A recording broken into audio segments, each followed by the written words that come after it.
반갑습니다. HPS 사후 여러분. 2025년 HSE 10대 중점 추진 사항 중 비상조치계획 수립에 관하여 말씀드리겠습니다. 중대재해처벌법 시행령 제4조 제8호는 사업 또는 사업장에 중대산업재해가 발생하거나 발생할 급박한 위험이 있을 경우를 대비하여 대응조치와 구호조치 및 추가 피해 방지 조치에 관한 매뉴얼을 마련하고 해당 매뉴얼에 따라 조치하는지를 반기 1회 이상 점검하도록 규정하고 있습니다. 우리가 일하는 사업장에서는 화재, 폭발, 추락, 끼임, 충돌, 화학물질 누출 등 여러 가지 예측할 수 없는 사고의 위험성이 존재하고 있습니다. 이러한 예측할 수 없는 사고가 발생했을 경우 근로자는 당황하여서 어떻게 할지 모릅니다. 너무 당황한 나머지 기존에 알고 있던 지식도 까먹게 되는 게 인간입니다. 이러한 비상 상황에 대비하여 신속하고 체계적으로 대응할 수 있도록 미리 대비하기 위해서 기업은 여러 가지 상황을 가정하여 비상 시나리오를 만들고 상황 발생 시 보고 체계, 비상연락망, 대피로, 업무 분장 등 매뉴얼을 만들어서 일하는 근로자에게 교육 및 훈련을 실시해야 합니다. 요약하여 말씀드리면 첫 번째가 비상대응 매뉴얼 작성, 둘째는 해당 비상 상황에 대한 근로자의 교육 및 훈련 사전 실시, 마지막으로 주기적인 확인 그리고 개선 조치가 있겠습니다. 비상사태 훈련은 현장 소장부터 근로자까지 모두 참여하고 실습하는 데 큰 목적이 있음을 유념 바랍니다. 전국이 폭염에 휩싸였습니다. 하루 최고 체감온도 35도를 넘는 날이 이틀 이상 계속되면서 기상청은 폭염경보를 발효했습니다. 이 더위에도 구슬땀을 흘리면서 작업하는 근로자분들, 건강관리에 특별히 유의하셔야겠습니다.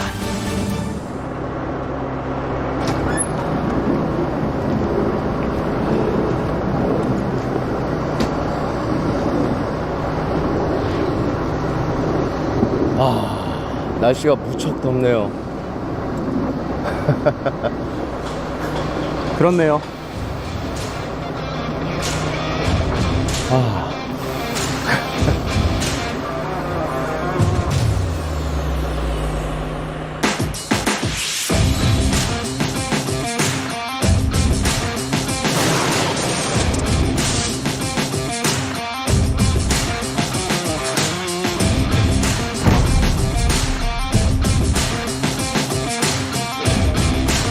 씨, 괜찮아요? 괜찮아요? 눈 좀 떠봐요. 네? 다리가 눈 떠면.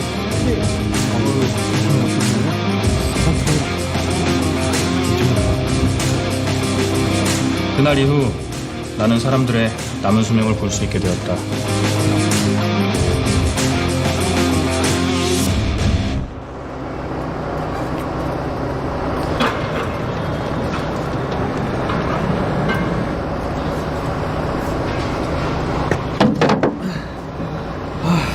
속이 좀... 왜 이렇게 메스껍지? 오늘 안에 이거 다 마무리해야 한다는데 덥지만 좀 더 힘내자. 절제씨! 좀 쉬었다가 해. 저 물 한 잔 먹고 와. 예, 먼저 가세요. 저 이거만 마무리하고 갈게요. 어이. 괜찮으셨어요? 밥 먹었지. 현장에 아무도 안 계시죠? 다 내려오신 거예요? 그 철진 씨만 남았어. 아유, 그거 쉬어가면서 좀 천천히 하라니까. 물 많이 마시면 화장실 자주 간다고 잘 마시지도 않더라고.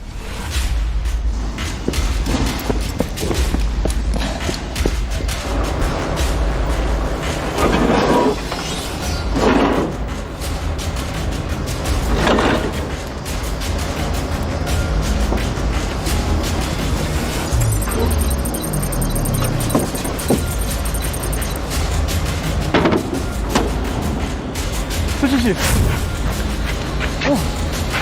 천천히.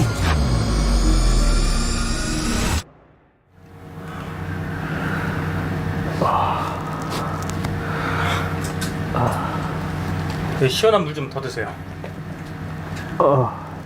좀 어떠세요?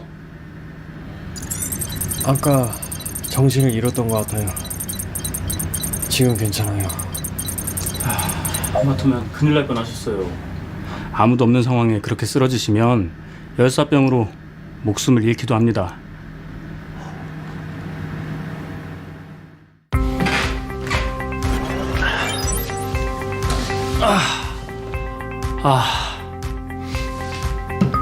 오늘도 누군가의 생명을 제자리로 돌려놓은 하루였군요.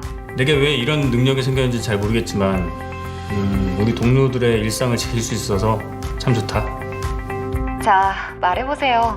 오늘은 어떤 일이 있었는지 들을 준비 되었어요.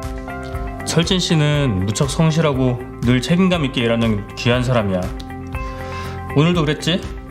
일에 늘 최선을 다하다 보니까 쉴 여유도 없이 일하다 폭염에 쓰러지기까지. 공사 현장이 아무래도 정해진 기간이 있다 보니 당일 업무량에 대한 압박감이 있기도 하죠. 쉬어가며 천천히 일할 수 있어야 하는데 그게 안 되는 게 근본 문제긴 해. 폭염엔 작업을 중지하거나 휴식을 취할 수 있어야 하는데 공사 기간이 정해져 있어서 모두 지키긴 어려운 게 현실이기도 하고. 좋아요.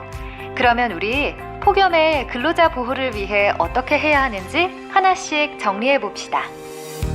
기상청은 해마다 6월부터 8월 사이에 여름철 평균 기온이 지속적으로 상승하고 있다고 발표했어. 최근 며칠 사이에도 낮 최고 체감 온도가 35도를 연 이틀 넘어서면서 전국에 폭염 경보가 내려졌지.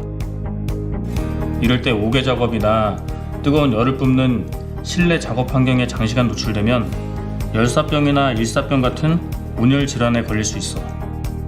온열 질환이 위험한 것은 사망에 이를 수도 있기 때문이야. 2016년부터 2020년까지 최근 5년 사이 온열 질환 재해자 156명 중 26명이 사망했어. 생명을 빼앗는 무서운 질환. 그 차이도 알아봐야죠. 열사병은 체온 조절 중추 기능을 잃게 되어 체온이 40도 이상 오르면서 피부는 뜨겁고 건조하지만 땀이 나지 않아요. 이럴 땐 차가운 물로 체온을 빠르게 낮춰주면서 신속하게 병원으로 옮겨야 하죠. 상태가 좋아졌다고 그냥 두면 안 되고요. 반드시 병원에서 치료를 받을 수 있도록 해야 해요. 반면 일사병은 땀을 많이 흘리면서 창백해지고 체온은 37도 이상 높지만 40도는 넘지 않아요. 이럴 땐 30분가량 시원한 곳에서 쉬면서 충분히 수분을 섭취하면 회복할 수 있어요. 맞아. 여름철 온열 질환 예방에는 물, 그늘, 휴식 이 세 가지가 필수지. 첫 번째, 물. 사업주는 근로자에게 시원하고 깨끗한 물을 수시로 마실 수 있도록 제공해야 해. 작업 중에 근로자는 15분에서 20분 간격으로 시원한 물을 마셔야 하고. 두 번째, 그늘. 사업주는 작업자가 일하는 가까운 곳, 낙하물이나 차량 통행 등의 위험 없는 안전한 곳에 그늘진 장소를 마련해야 돼. 그늘막은 햇볕을 차단할 수 있는 재질로 쉬고 싶은 사람을 충분히 수용할 만한 크기로 마련해야 하고, 그늘막 안에는 편한 휴식의 공간이 될 수 있도록 의자나 돗자리, 음료수들을 비치해야 해. 세 번째, 휴식. 폭염특보가 발령되면 사업주는 1시간 주기로 10분에서 15분 이상 규칙적으로 휴식할 수 있도록 해야 돼. 특히 무더위 시간대인 오후 2시에서 5시 사이에는 옥외 작업을 피할 수 있도록 조치해야 하고, 근무 시간을 조정하거나 그 시간에 실내에서 할 수 있는 작업과 관련한 안전교육 등으로 대체하는 방법도 있지. 물, 그늘, 휴식. 폭염 예방 3대 수칙 꼭 기억해 두죠. 근로자가 안전하게 일할 권리는 사업주의 의무지. 그 의무를 위임받은 나는 남은 수명을 볼 수 있는 내 능력이 꼭 필요한 곳에 잘 쓰일 수 있도록 안전한 일터를 만드는 데 최선을 다해볼게. 좋아요. 일하는 사람들의 안전할 권리를 위한 각자의 의무. 그것도 꼭 기억할게요.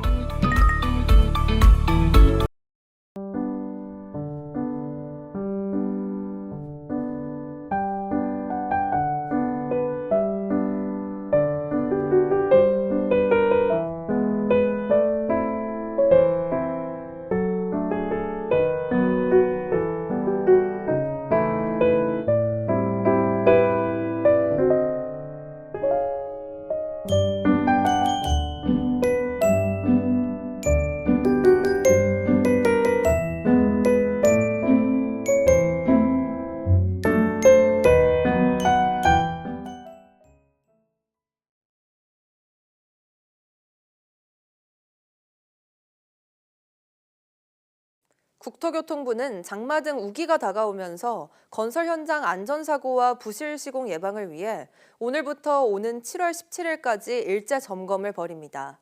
국토부와 산하기관 등 12개 기관 합동 점검으로 집중호우에 취약한 굴착공사가 진행 중인 도로와 철도, 아파트, 하천공사 등 1,915개 현장이 대상입니다.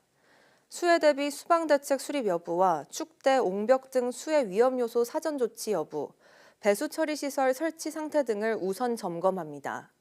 도로 철도 현장은 경사면을 만들기 위해 흙을 깎아낸 절토부 사면 관리 상태와 배수로 설치 적정성 등을 중점 점검하고 아파트, 건축물 현장은 터파기 등에 따른 주변 시설물 침하와 피해 여부, 계측 관리 상태를 종합적으로 살핍니다.